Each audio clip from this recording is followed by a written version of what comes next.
Hello everyone, welcome back to Mono Chess channel. Today we're gonna play a rapid chess speedrun. Today is episode 8. So in the previous episode, our opponents quickly deviate from the scenery. So it is what happened in this level. So we have to come up with a plan to punish our opponent. So I hope we can get a real opening this time. But let's see.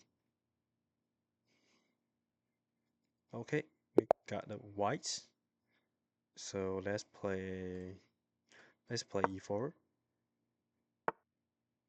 d6, perfect defense, so we play d4, knight f6, attack this pawn, so I play knight c3 to protect this pawn. Okay, which is the main line, but I try to fianchetto the bishop and castle queenside, and then maybe play c6 and queen c7, and then e5. So we can consider to play f4 is a really aggressive approach, or we just play knight f3. Let's develop normally. He will play bishop here. So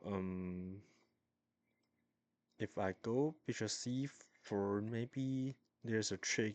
He can play knight takes e4 after take and forking the bishop and the knight. Although we will not lose material in this variation, but black can easily equalize. So let's just develop bishop to d3, or we can consider to castle queenside. I like the idea of castle queenside. Okay, so let's play. If I play queen d2, he will play knight g4, and then we just bring our bishop to f4. Go here, you try to push e5. If we play e5, we can just ignore him, so we can complete our development. So now the king is on the different side. So, okay, if I play h3, it will take, but I don't mind double our pawn, so I just play h3. So I got big center. So let's come up with a plan, try to attack this king. And the normal idea is to play bishop h6 to trap the powerful dark square bishop.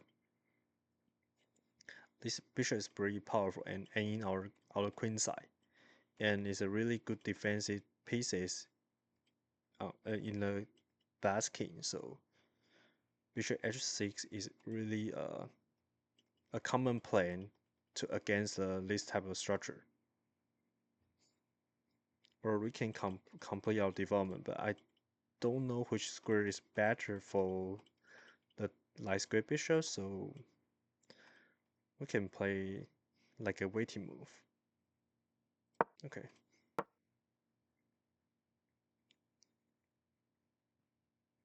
And then maybe I will start pushing h4, h5 to attack on the king side. Go here. Good move. Keep this bishop. So we can play a king b1 is a really common improving move in the long castle position. Just dodge the 3 from c file and this diagonal. But I don't think maybe we can just play h4.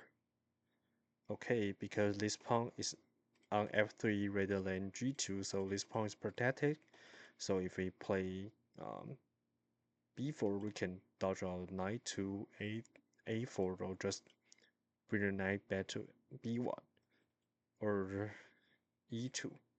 The next move maybe will be queen a5 to attack this pawn. If I go here, you play knight takes pawn. Maybe we can sacrifice our exchange. It's a pretty good idea to damage the structure. And after check, go here. Okay, let's try. Maybe it's not the best approach, but it looks fun. Go here. Let's sacrifice the exchange.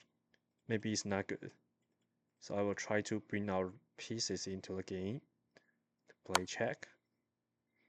If I develop our light square bishop, it will be check. Why he is resign? Let's see. Go here. Maybe I consider to sacrifice the bishop and bring our rook to g1 to checkmate on this file. Why he is resigned so quickly? There's no mate on g7. Okay, let's analyze this game.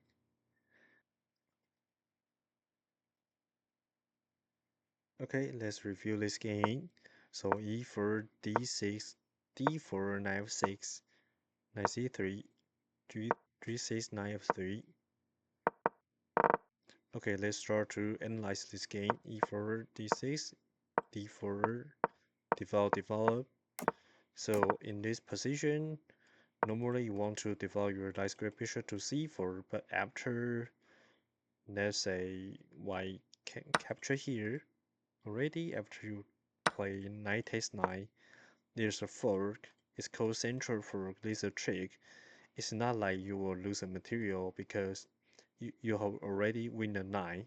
So let's say after you play bishop d3 takes, the material now is equal, but black has already equalized this position.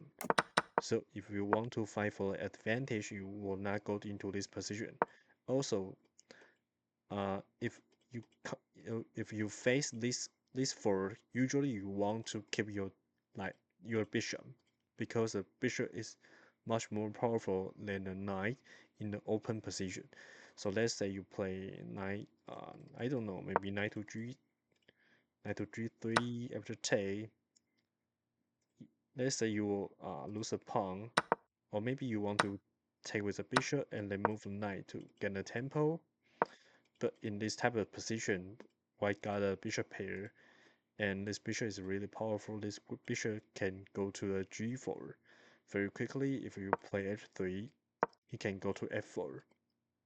So because black has a bishop pair, so I think I prefer black's position. So normally you want to put your bishop back to a d3 to keep the bishop pair. And so you can develop your bishop to either e2 or d3 to keep the pieces on the board. But I'm more like idea to castle queenside because you develop bishop to e3. After you play queen d2, you can trade the dot square bishop, and opposite side castle will lead to an interesting attacking chess. I like attacking, so let's develop to d2, and develop to d3 will block the bishop, and also d2 can prepare for the bishop h6.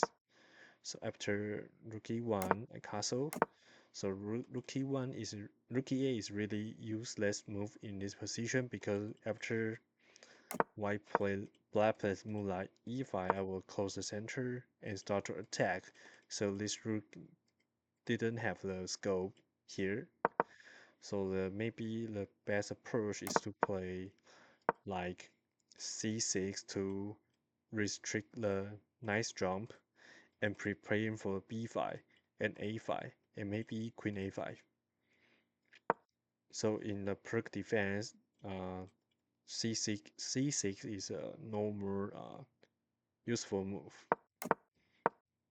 So we play bishop g4. He want to develop the bishop, but now it's a opposite side castling. You want to open out the center and play on the center, or you want to start your pawn storm on the other side of the king.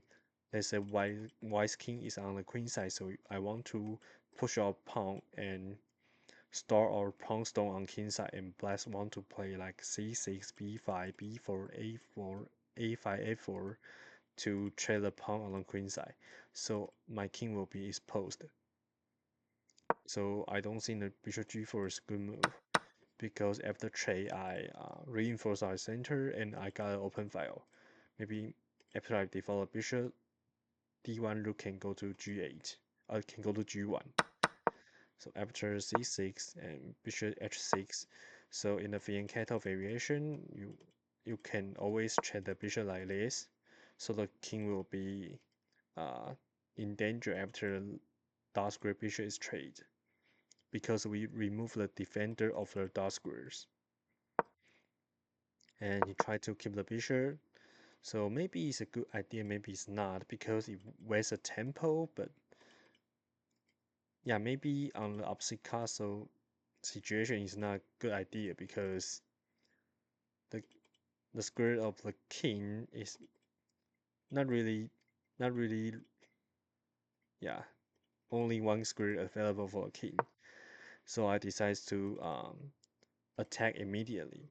So there's a one drawback of playing a fianchetto bishop, because the pawn here will be a will be a target. So I always can push our pawn to trade this pawn. So after b5, I play h5. After trade, I decide to sack my rook. Oh, I just realized that there's no king fa, so it will be a checkmate in 2 moves. Oh, no wonder he resigns. So I apologize. I didn't realize.